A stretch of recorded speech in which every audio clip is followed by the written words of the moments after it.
Every once in a while, someone comes along and shocks the establishment with a new innovation in a tired industry. From the movie Moneyball, here's how Boston Red Sox owner John Henry put it. Really, what it's threatening is their livelihoods, their jobs. It's threatening the way they do things. And every time that happens, whether it's the government, a way of doing business, or whatever, the people who are holding the reins, they have their hands on the switch, they go batshit crazy.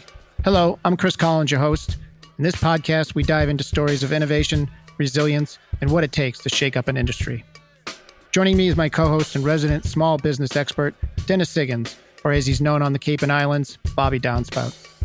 Dennis, along with his college roommate, Andy Brennan, founded the Cape Cod Gutter Monkeys and transformed the humble task of gutter cleaning into a thriving multi-million-dollar business that redefined the game. Together, we'll uncover the strategies, lessons, and inspirations behind building and growing a successful business. So whether you're here for business insights, inspiration, or just a great story, you're in the right place.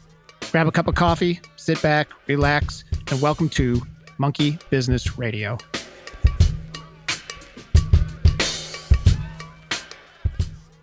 Hello, everyone. Welcome to Monkey Business Radio. Episode 7, Valuing Our Business. So today, we're going to break down how to value our business. Whether you're growing, seeking investment, or thinking about the future, we'll talk about the financials, intellectual property, goodwill, and how do those factors come together to figure out your company's true worth. Hello, Dennis. Chris, how you doing? I'm doing great. We got this great quote you've been hanging on to for a while. Why don't you go ahead and hit us with it? Which one is this? The Wayne, hockey analogy? The Wayne Gretzky hockey analogy. Yeah, it's one of my favorite mantras these days.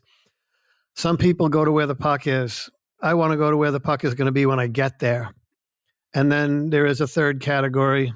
And that's the folks that just don't know that there's a puck and they stand around getting hit in the shins. I love that. Yeah, you don't want to be in that group. And I say it jokingly, but seriously, you want to be able to see where the puck is going to be when you get there. You want to have a good vision, a broad vision, a deep vision. Yeah, so it's a perfect analogy for business, right? Which is looking what down we're the road. About. Yeah. To see where you want to be 6 months, 12 months, 18 months from now. Okay. Let's get into it, figure out where the puck is going.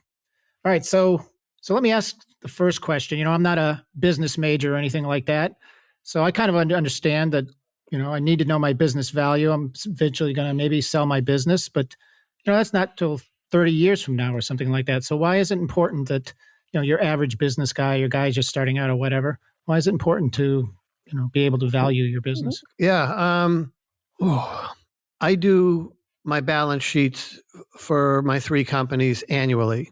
And so for internal purposes, just me, my staff, my inner circle, we want to be able to make comparisons year to year to see where we're growing, how we're growing, where our strengths are.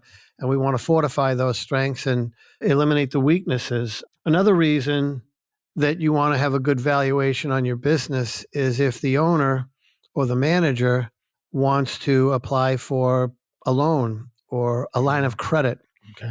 And your banker is going to do a risk assessment, and he or she is only going to loan you as much money as they're comfortable, very likely based upon your assets. Mm-hmm. And your assets would be your balance sheet. Also, if the owner wants to sell stock in his or her company, you want to know what the value is. Yeah, that's an interesting one because I know, you know, I've joined American Gutter Monkey, and we kind of went through this when we were actually, you know, discussing about joining. Is actually what's the value of the company? What was the value? And even since you've been here, we've been wined and dined 2 or 3 times over the last 2 years by investors, venture capitalists. They're oftentimes interested in a company, and we seem to have hit on some of their radars. So I have a process now where I can tell in 15 minutes if we're going to go any further because I know my valuation. Oh, I know it before they call here. Yep. And I will always have that conversation with a potential investor. Even if I'm not interested in selling, it's always interesting. Right. But I have a pretty accurate valuation. So I want to know if this potential investor is coming in low, looking to maybe score something for less than it's worth, or if he's a real player and he really wants to come in and buy the company at market value. So for me, it's important. Yeah. Another reason too is if you do decide to sell, Sure. and everybody's company is worth something, and we're going to talk about that, in the next few minutes. Everybody's company is worth something, and it always helps to know that. You and I were talking before we come on the radio here. I have a friend. He's a relative of mine, and he's buying into a company. And he and I recently had a meeting. He's been a manager of that company for 7 or 8 years, and now he's going to very likely purchase 25% of the stock and become an owner. And he and I sat down and we did a rough business valuation last weekend. So he has a much better idea as to how he wants to approach his good friend who owns the company. So it's important for those reasons and many others to know the value of your company. Any thoughts, Chris, on that? Yeah, it's interesting. Yeah, especially the stock one. So now you mentioned it and we started talking about it. It hit me. Oh yeah, this is exactly kind of what we did. 2 years ago, whatever. Sure. Yeah, that's really interesting. Interesting. So, in terms of like figuring out your value now, what sort of metrics do you use? I'm not familiar with all the different things you can use to get your value. I know we use the balance sheet for that purpose, but what other yardsticks are there that I can use? There's a lot of them. It depends on what stage of your business you're at. If you are starting a home service landscape company and you buy a truck, a couple of lawnmowers, a string trimmer, and a few rakes, you probably have $60,000, $70,000 worth of trucks and tools and equipment, but you don't have any business value because you haven't cut a lawn yet. Right. So all you have is your assets, your hard assets. So what you have there is a startup company. So the metrics that you could use, that owner would use, would just be a basic value of the hard assets, the truck, tools, and equipment. But other startups may want, they've been in business, say, a year or less. They would take a series of monthly profit and loss statements, which demonstrates the profitability month by month. At the end of the year, you're going to have gross annual sales, and you're going to have your annual profit and loss.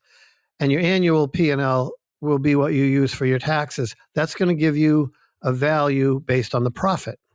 Mm-hmm. And sometimes that value would be a measure of 3x or 5x of pre-tax profit, or EBITDA is what it's called.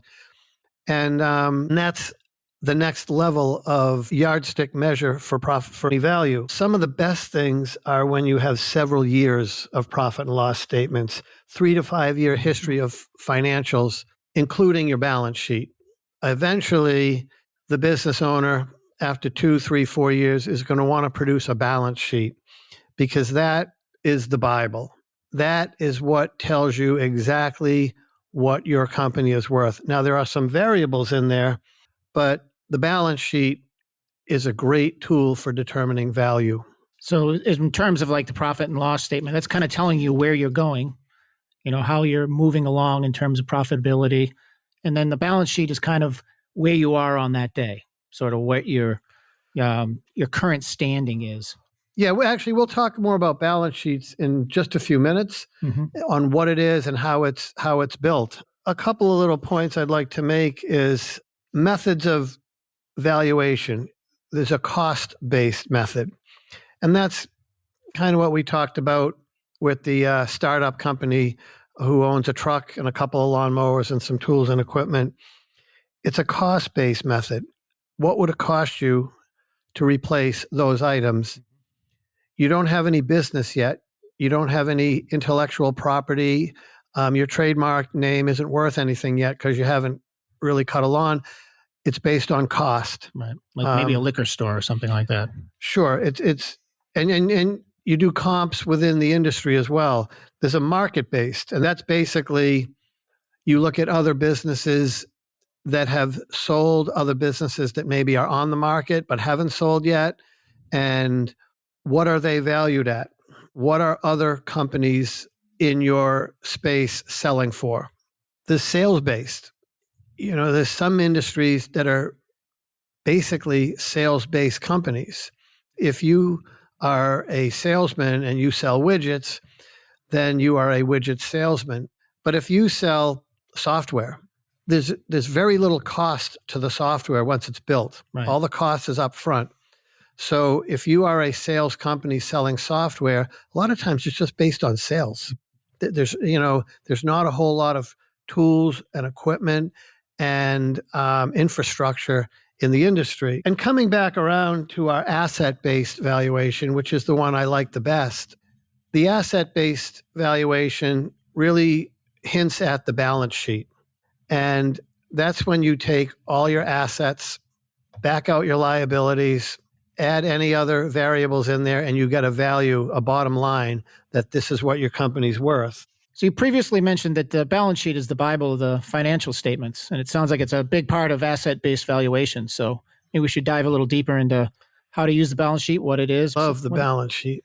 I do. You can always tell your sales at the end of the year by the number and how they grew over previous years. Profitability is a pretty simple concept to understand, but the balance sheet is where it's at. That tells me what my company's worth. It's called a balance sheet for a reason. The balance sheet is balanced. You have your assets, which is a piece of value, and the liabilities, which is a financial obligation that you must pay on either side of the equation, and they have to balance out. The asset-based valuation method of building the balance sheet is very, very objective. And for year-to-year comparisons, we always want to use the same method so that we're always comparing apples to apples. And this is just going to give you, the balance sheet will give you a different view of your growth for the year and over the years. So what it does is it starts out with all the assets. Now, an asset is an item of value. It's a piece of value that you own. And for our purposes today, there are three types of assets. You got current assets, fixed assets, and then intellectual property. A current asset, or in this case, cash. A current asset is an asset that is easily convertible to cash. And for today's purposes, again, cash, accounts receivables, that's work that you've already completed, but you haven't got paid for yet. That's an asset. Prepaid expenses, if you prepaid your quarterly taxes, for example, or if you've prepaid for something, but you haven't received delivery on that something yet, that's an asset. And the final one that we'll use for today's purposes is inventory. Inventory could go either way. It could be a fixed asset, but it really isn't.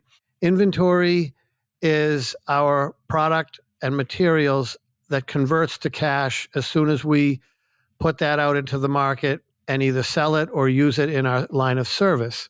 So the first asset is current assets. You add the cash, the accounts receivables, prepaid expenses, and inventory. You add that together, and you got a number.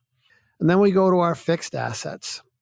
A fixed asset or a long-term asset is things like your building. Do you own the building you live in? Trucks, tools, equipment. Inventory could be, because some inventory is long-term, office fixtures, desks, computers, they all fall under the umbrella of fixed assets. So again, we add them all up. You're going to have this on, you put this on your balance sheet, you add up the value of your building, the value of your trucks, your tools, your equipment, the office fixtures, the furniture, the chairs on the table, everything. And you add that together and you have a number, and that becomes your number for fixed assets. And then, Chris, comes the tricky one, the intellectual property. What is the value of the name of your company, the trademark, the patent, the service marks, the goodwill you have in the community? Yeah, that's an interesting one. I'm from the high-tech world, so, I can understand the trademarks, patents. That's what I'm familiar with. But this idea of your company's standing in the community being part of your valuation is fascinating to me. And it is, yeah. Especially when you come to things, of course, Cape Cod gutter monkeys, you spend a lot of time, cultivating this idea of the Bobby Downspout as your spokesman. You've put, hundreds of commercials out there, very popular. Today I'm wearing my Cape Cod gutter monkey sweatshirt, and you walk into a restaurant, they all know you.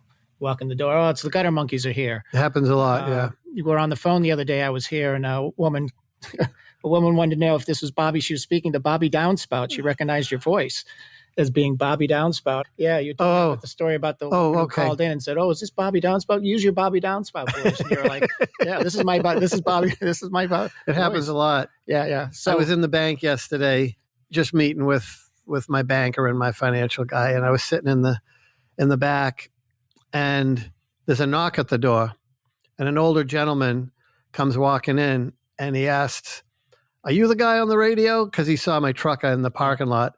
And the bank apparently wasn't that busy, so the only other person was me. And he was funny. Yeah. He said, "You guys do my gutters every year. You do a great job." And then it's flattering. Yeah. But Chris, to that point, yeah, we have a good reputation in our region, and that's called intellectual property. That's the value of your company name. My company name, we could be cool and we could be hip and people think we're funny. That's all well and good. But if my phone doesn't ring, if I don't get clicks on my website, if people don't come into my restaurant to eat my food, all that popularity isn't worth anything. Right. So on its own, it's not really worth it. It's sort of the multiplier of the other things that you're doing, your assets, your business, your revenue. So yeah, let's take, for example, gross sales. You mentioned one of our companies, the Cape Cod Gutter Monkeys. Okay, we are in the home service industry. That typically is going to value itself somewhere between 1 and 3x. So if you're doing $1 million in sales, it means your value of your intellectual property is going to be 1 to 3x, 1 to 3 million. Mm-hmm. Now, there's other factors that will come into play, but basically, for your own internal balance sheet purposes, choose an accurate method. Talk to a business consultant. Talk to your accountant. Come up with a formula. Is it 1x? Is it 2x? I know the one that we use, and we're consistent with it year after year. Mm-hmm. And it's a function of what we do for sales. So I take my annual sales and I multiply by 2.5x because I believe that's a fair valuation. And that's what we use. Mm-hmm. So what you have is a total value of your assets, current assets, like cash, accounts receivables, inventory, fixed assets, your buildings, your trucks, tools and equipment, and office furniture, fixtures, equipment, that type of thing. And then your intellectual property. Add them all together. That's your whole set of assets right there. On the other side of the equation is the balance sheet portion. The balance of the assets is the liability. Assets is a piece of value. It's something of value that you own. A liability is the opposite. The liability is a financial obligation. So if you have a long-term debt, a mortgage on your building, or you have a truck loan or two on your trucks or fleet of trucks, that's a liability. You have current liabilities, and those are financial obligations that are due between 30 days and 1 year, a shorter term. There's others that I don't even want to bring up today, shareholder equity, retained earnings, and stuff like that. We'll leave them off the table for today's discussion. So your liabilities is going to be a total of any loans, any long-term or medium-range debt that you owe, and you add them together, and you have a number for liabilities. You take the total number dollar value of your three assets, your three categories of assets, and from that, you deduct your liabilities, and that's what you get. Your bottom line is your net worth. Your company is worth this, and is a dollar amount, and that's what it's worth.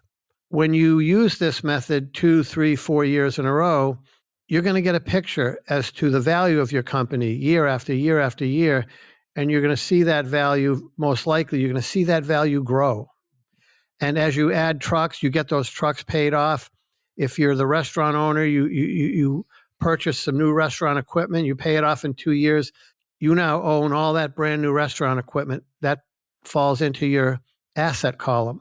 If you add more tables to your restaurant, more chairs, you build out a bigger platform, it's going to show up in your balance sheet. Mm-hmm. It might not show up in your sales every night.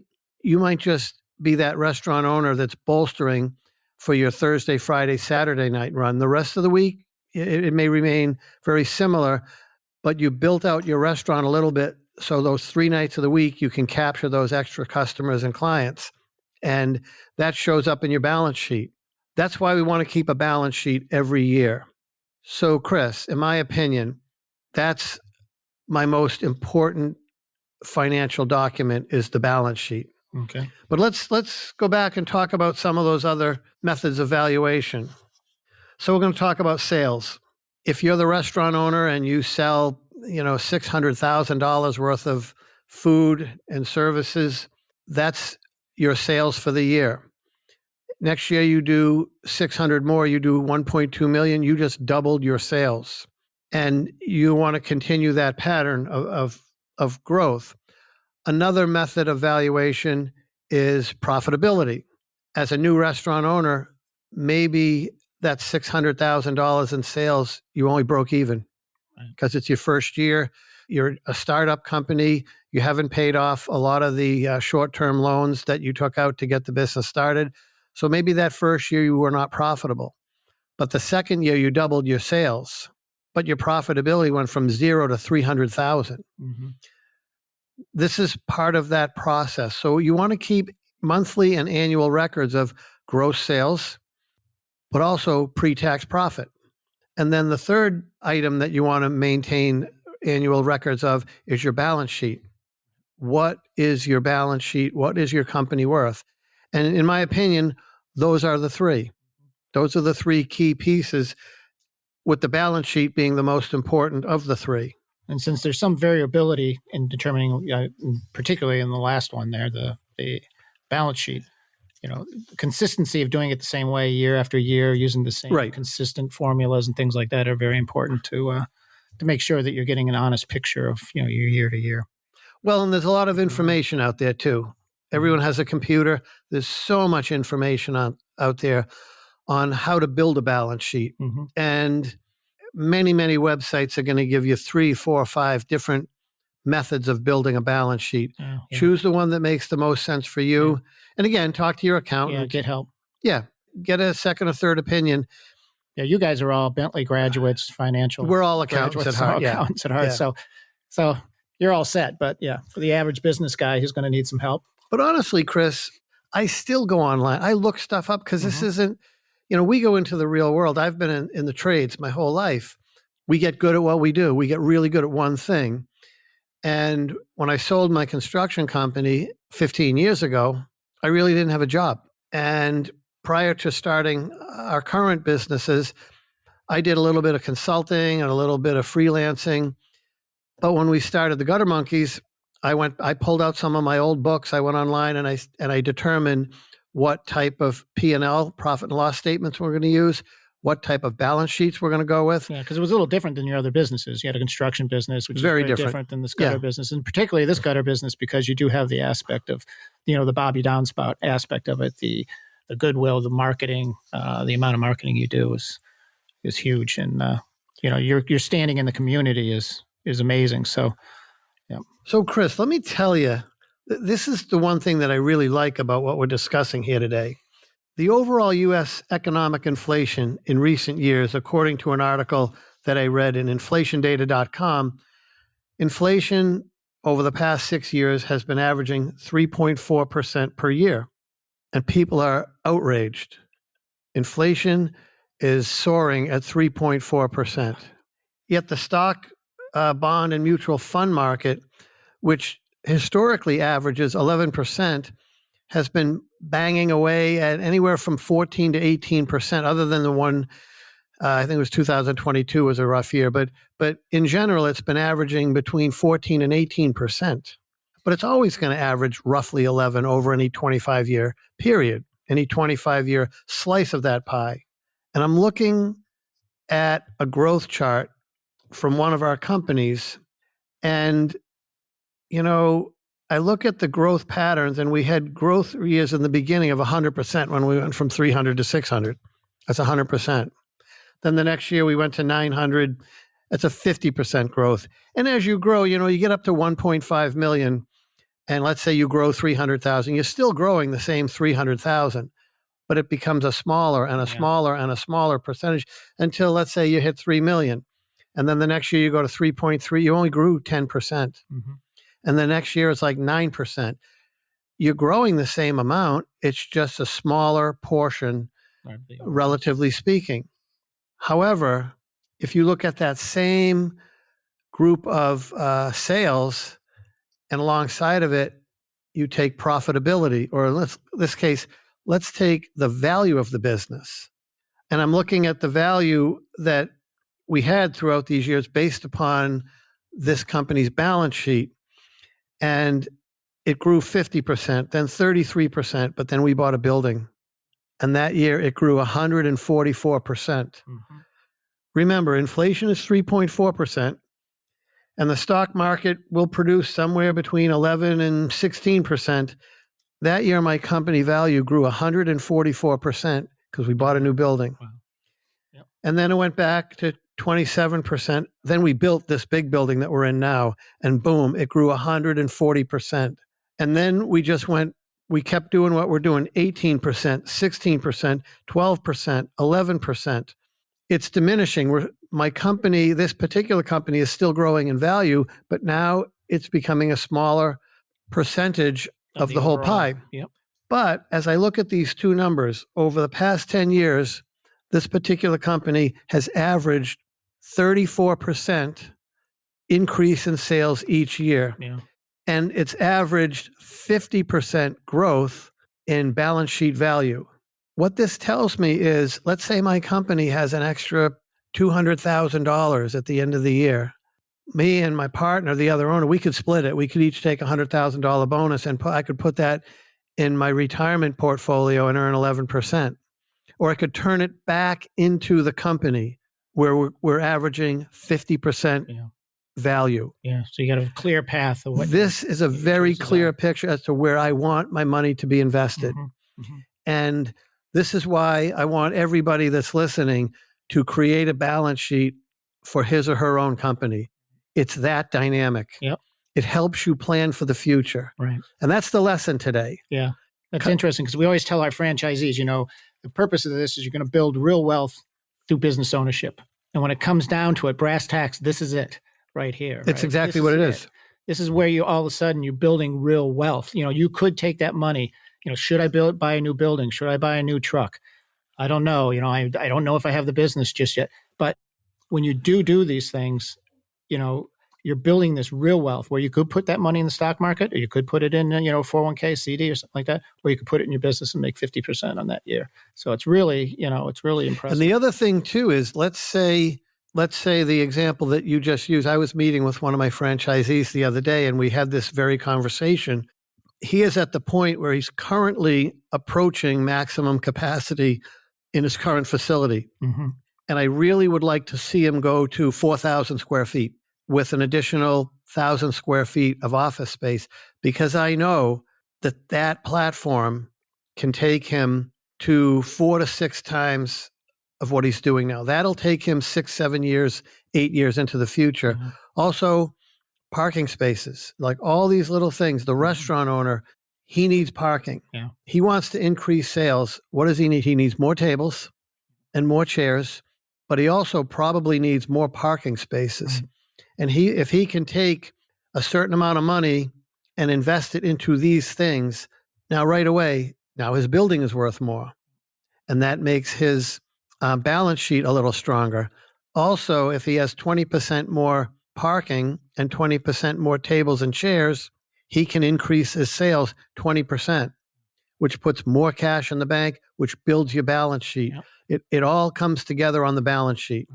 Yeah, but it can be scary. You're going to have to step off the ledge. You have to have faith in these numbers and have faith in your balance sheet, and then you can kind of move forward. Without it, what are you going to use to give you that little kick, that amount of courage you're going to need to spend that money, maybe build that building just before you actually need it, maybe a year in advance. We have some clients that there's 2 or 3 in particular that come to mind. They do exactly what I tell them. It's almost scary because I'm afraid if it doesn't, come up roses, it'll make me look bad. It's gonna be on you. But, like I was telling you, my nephew, he's been a great student of mine for 3 or 4 years now. And he really adheres to the I don't want to go to where the puck is. I want to go to where the puck is going to be when I get there. Mm-hmm. He's always looking 6, 8, 10 months out. And his company is very strong. They had a great year last year. And a lot of it is based upon him seeing the big picture. And one of the things he does is he asks my advice on certain things. And that's one of the things I would like to see all these small business owners have an advisor. Talk to your banker, your financial planner, your attorney, your accountant. Surround yourself with some good people who are going to give you good, solid opinions. And again, this is a reoccurring theme on our last at least 3 podcasts. We've been saying this over and over again. Surround yourself with good people. You're the measure. What is it? You're the measure. You're the average of the 5 people that you're mentally and emotionally closest to. Right. Yeah, and it's so true. It's so true. And to me, that's the lesson for the day. Put together these financials every year, your profit and loss statements, your sales growth statements, and your balance sheets. And over time, you're going to have an incredibly valuable set of tools that you're going to use all the time. Mm-hmm. I pull 1 or 2 of these sheets out at least a couple of times a week when I'm working on sales forecasts or growth in certain areas, and I use it all the time. It becomes second nature to you. Yeah. It's like a hammer. Yeah, that's so important. And then you have the trust in the numbers. You've experienced the numbers over the years. You have trust in it. You've made a few calls based on those numbers, and it worked out. So now you have even more faith in it, and so you can really, really throw yourself behind it. Your decision making. Okay. I think that's the lesson for today. That sounds good. No monkeys were harmed in the making of this podcast. That's right. And we'll see you next time. Episode 8. We'll dive a little deeper into some of these topics going forward. But thanks for listening. See you next time. Bye. Thank you for tuning in to Monkey Business Radio. If you enjoyed today's episode, please make sure to subscribe, like, and follow us wherever you get your podcasts.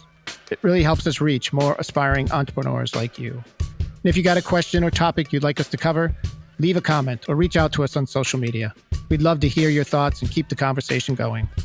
Don't forget to leave us a 5-star review if you found the episode valuable, and make sure to share it with anyone who might benefit from our tips and stories. We'll see you next time.